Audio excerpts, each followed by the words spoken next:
Hi everyone, I'm Michelle and this is A Common Life, and today I want to talk to you about something that all homeschool moms struggle with one time or another, and it is homeschool burnout.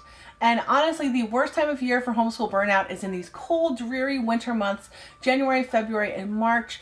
We have just come off of having all these holidays and breaks and things like that, and then you just have so many weeks of unending homeschool. And so a lot of parents get really burnt out. I've read that this is the time of year when most parents start looking into public school and private school, homeschool co-ops, homeschool groups, and things like that.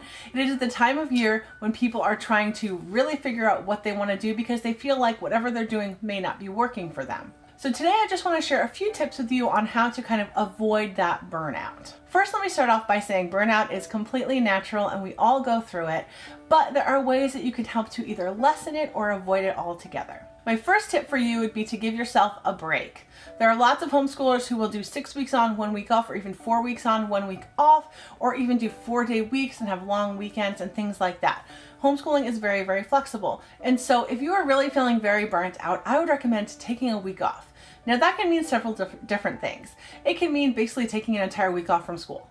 That way you all can get a break, do different things, just rejuvenate yourself, or you can take a week off from formal sit-down curriculum and do something fun for a week. Maybe that means going to the park more often, or if it's too cold, maybe going to museums or libraries or things like that.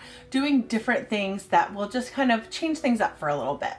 So that's my first tip. Tip number 2 is the complete opposite of that tip. If you think that taking breaks, or if you're the type of family who if you take a break it's really hard to get going, then don't take a break. Now, I'm not saying that you should just go and do school every single day. I recommend taking 1 day every week to do something fun. So maybe a poetry tea time, a fun Friday, a visit to a museum, or if you live in an area that has like an indoor fun park, you could do that 1 day, or the trampoline parks, or just there's so many different things out there nowadays.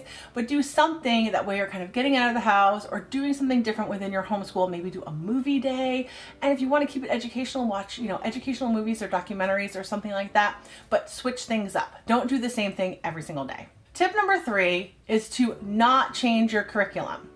Now, unless you're having a major difficulty and you need to change things up, a lot of people will question themselves in these winter months and they feel like maybe things aren't working because they're getting more frustrated.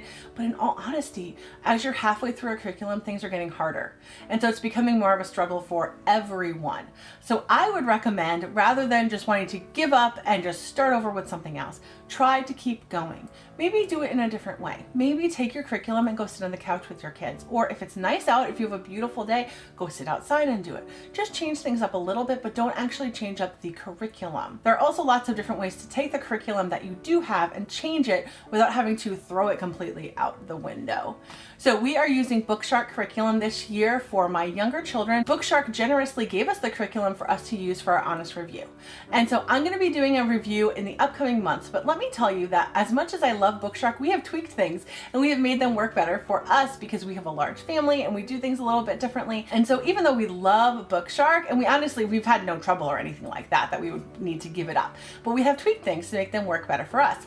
So I would suggest that you go ahead and do that with whatever curriculum you are questioning right now. Before you just get rid of it, try to tweak things and see if you can make it work better for yourself. My last tip would be to reach out to other moms in your area. Reach out to other homeschooling moms. Maybe even start like a monthly book club or even just like a coffee date where you go out once a month with some homeschool moms in your area.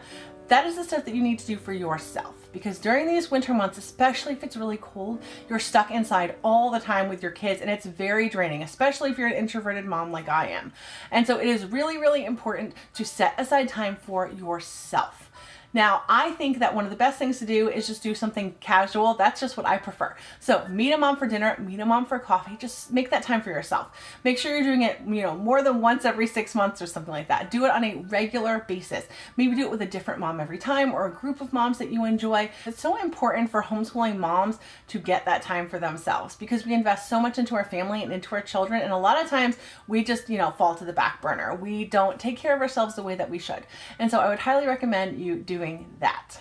Overall, I would just recommend, before completely giving up and just throwing in the towel, that you take the time to find out the reasons why you enjoy what you're doing, switch things up a little bit, and take some time for yourself. I think if you can do all of those things, and then if you really do feel like it's not working, Talk to someone. Talk to someone you trust who cares about you and your children, and ask them for their advice, because they're going to want the best for you. And maybe if homeschooling isn't the best thing for you, then maybe you do need to switch things up. And I want to tell you that that's okay. If it really isn't working for you, that's okay. As much as I love homeschooling and this is what I want to do with my kids, it does not mean that it's something that you have to do with yours as well. So that's always something to consider. But before you just give up, I would highly recommend trying out these few things and pushing through a little bit. Sometimes in life, you just have to push through to get to the end. And that's okay. Sometimes it's hard, and that's okay. That's just part of life. Thank you so much for watching this video. If you have any questions, please put those down in the comments box. Don't forget to subscribe to my channel as well. Thanks for watching and have a great day.